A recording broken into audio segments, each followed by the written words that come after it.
Hello मित्रों, जय श्री कृष्ण। स्वागत है तमारू अमारी गुजराती फूड रेसिपीज चेनल में। तो आज आप बनावशु साउथ इंडियन स्टाइल बे जातनी चटनी। तो पहला आपणे टमेटानी चटनी बनावशु। एना माटे मैं 7 થી 8 टमेटा लीधा है, 7 થી 8 आ सूका मरचा लीधा है, फुदीनाना पान है 15 થી 20 जेटला, 20 થી 25 कड़ी आपणे लसण लीधुं है, मीठुं है ने थोड़ा आपणे आमांथी लीला धाणा जोईशे। तो पहला आपणे टमेटाने सुधारी लेशुं।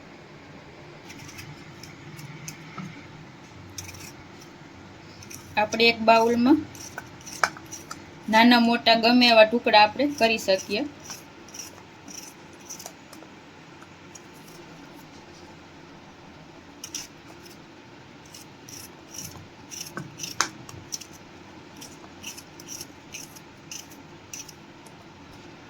તો આ રીતના આપણે બધા ટમેટાના ટુકડા કરી લેશું। તો આપણે આ રીતે બધા ટમેટાને સુધારી લીધા છે। હવે આપણે આને ફ્રાય કરશું તેલમાં।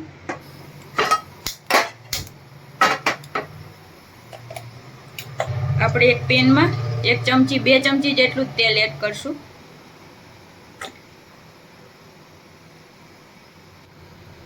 તેલને એકદમ સરસ આપણે ગરમ થવા દેશું। तेल આપણું એકદમ સરસ ગરમ થઈ ગયું છે। હવે આપણે એમાં ડુંગળી એડ કરશું। ડુંગળી આપણે આ વિડિયોમાં બતાવતા ભૂલાઈ ગઈ હતી। 2 મીડિયમ સાઈઝની ડુંગળી છે આપણે કાપેલી। આ લસણ પણ આપણે એડ કરી દેશું એમાં। હવે આપણે આ લસણ ડુંગળીને એકદમ સરસ સાતળવા દેશું। लसन डूंगળી આપણે થોડું ફ્રાય થઈ ગયું છે। હવે આપણે એમાં મીઠું એડ કરી દઈશું સ્વાદ પ્રમાણે, અને આ સૂકા મરચાં પણ આપણે એડ કરી દઈશું। તમે આમાં તમારી તીખાશ પ્રમાણે વધારે કે ઓછા કરી શકો છો। આને પણ આપણે 3 થી 4 મિનિટ માટે પાકવા દઈશું। હવે આપણે આ ડુંગળી લસણ એકદમ સરસ પાકી ગયું છે। આપણે એમાં ટમેટા એડ કરી દઈશું। એને મિક્સ કરી લેશું।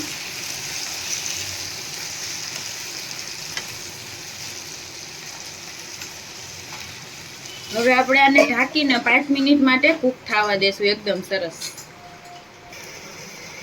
તો આપણે 5 મિનિટ પછી ચેક કરી લેશું ટમેટાને। તો આપણા ટમેટા એકદમ સરસ કૂક થઈ ગયા છે। હવે આપણે ગેસને બંધ કરી દેશું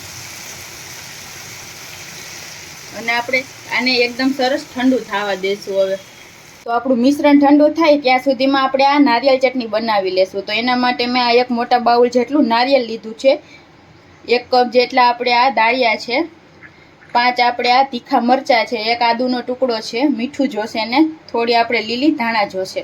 તો આપણે આ બધું એક મિક્સર જારમાં એડ કરી દેશું।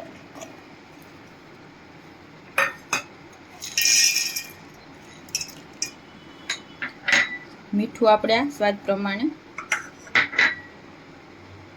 લીલા ધાણા છે આ રીતે આપણે થોડા તોડીને એડ કરી દઈશું।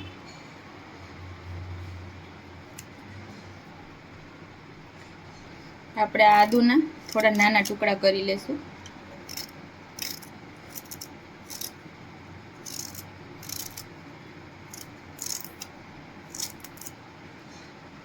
મરચાંને પણ થોડા નાના ટુકડા કરી લેશું।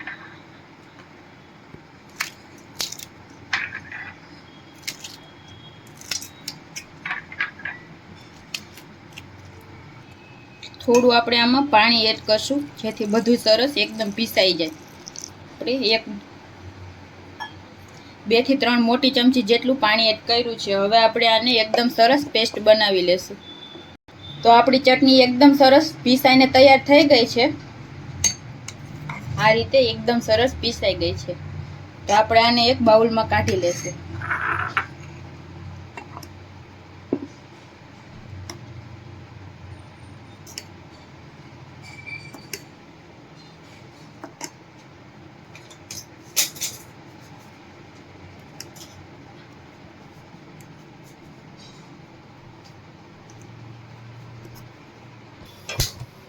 હવે આપણે ચટણીનો વઘાર કરવા માટે એક વઘારિયામાં આપણે 1 ચમચી જેટલું તેલ ગરમ કરવા રાખશું। તેલને એકદમ સરસ ગરમ થવા દેશું. તેલ એકદમ સરસ ગરમ થઈ જાય એટલે આપણે એમાં અડધી ચમચી રાઈ એડ કરશું. ગેસને આપણે બંધ કરી દેશું અને આપણે આ વરિયાળી એડ કરશું અડધી ચમચી અને આપણે આ મીઠા લીમડાના પાન એડ કરશું. હવે આપણે આ વઘારને ચટણી ઉપર એડ કરી દેશું.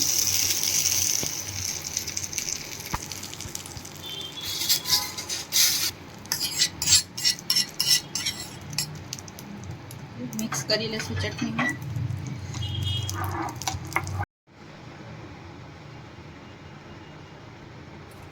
તો તૈયાર છે આપણી આ નારિયેળની ચટણી. આ મિશ્રણ એકદમ સરસ ઠંડુ થઈ ગયું છે. તો હવે આપણે આને મિક્સર જારમાં લઈને પીસી લેશું. આપણે આ બધું મિશ્રણ આમાં એડ કરી દેશું.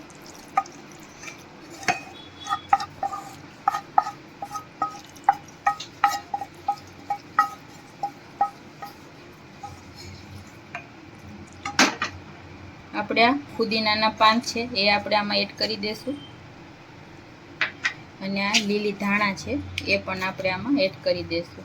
આપણે આ દાંડલીનો ભાગ છે એ આમાં એડ કરશું. આનાથી એકદમ સરસ ટેસ્ટ આવે છે. તમે તમારા ટેસ્ટ પ્રમાણે વધારે ઓછું કરી શકો છો. આ બધું આપણે આમાં જરૂર જણાય તો થોડું પાણી એડ કરશું. બાકી આપણે આને આમનામ જ બંધ કરીને પીસી લેશું. તો આપણી ટમેટાની ચટણી એકદમ સરસ પીસાઈ ગઈ છે.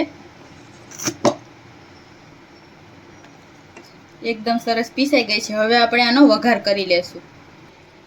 હવે આપણે વઘાર માટે 2 ચમચી જેટલું તેલ ગરમ કરવા રાખશું. તેલ આપણું ગરમ થાય એટલે આપણે એમાં 1 ચમચી જેટલી રાઈ નાખશું.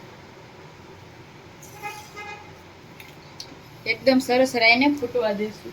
ફૂટી જાય એટલે આપણે એમાં મીઠા લીમડાના પાન એડ કરી દેશું. હવે આપણે એમાં ચટણી એડ કરી દઈશું.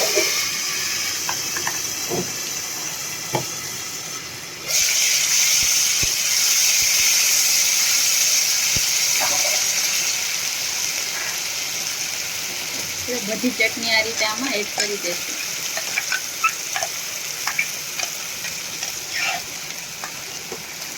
મિક્સ કરી લેશું. ગેસ આપણે મીડિયમ રાખવાનો છે. મિક્સર જારમાં થોડું પાણી લઈને આપણે આ બધું આમાં એડ કરી દઈશું.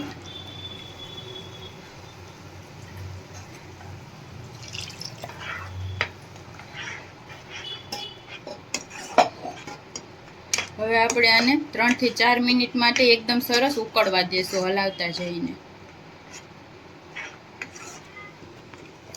આપણી ચટણી એકદમ સરસ ઉકળી ગઈ છે. હવે આપણે ગેસ બંધ કરી દઈશું.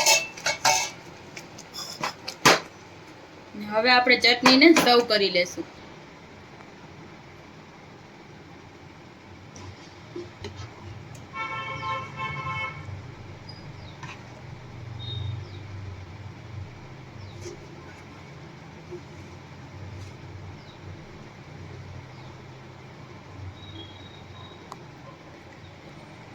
તો તૈયાર છે આપણી નારિયેળ અને ટમેટાની ચટણી. એકદમ ટેસ્ટી. તો તમને અમારી આ રેસીપી કેવી લાગી કોમેન્ટ કરીને જરૂર જણાવજો અને એકવાર જરૂર ટ્રાય કરજો. આવા જ વિડીયો જોવા માટે અમારી ચેનલ છે ગુજરાતી ફૂડ રેસીપીસ, એને સબસ્ક્રાઈબ કરજો. Thank you.